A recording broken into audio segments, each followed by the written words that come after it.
Check out my podcast where you can catch up on all the news you missed from yesterday. My new episode is up now. The link is in my bio. The Trump administration just crossed a line that even critics didn't think they'd touch, threatening to cut off food assistance to millions of Americans unless Democratic-led states hand over sensitive data, including immigration status and social security numbers, to the federal government. Yes, really. According to Agriculture Secretary Brooke Rollins, starting next week, the USDA could block SNAP funds to blue states like California, New York, and Minnesota, unless they comply with the administration's demand for a massive database of every food stamp recipient.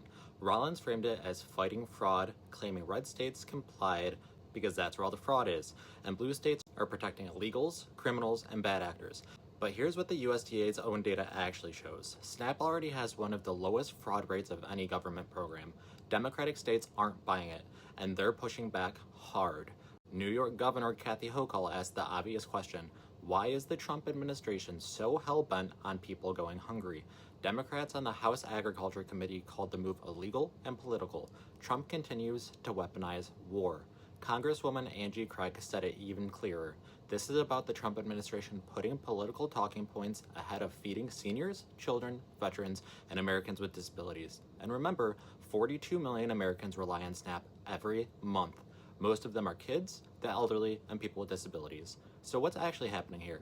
Trump officials are threatening to shut down food assistance unless states hand over private data they legally do not have to give, all while the USDA's own facts contradict the fraud narrative the administration is selling.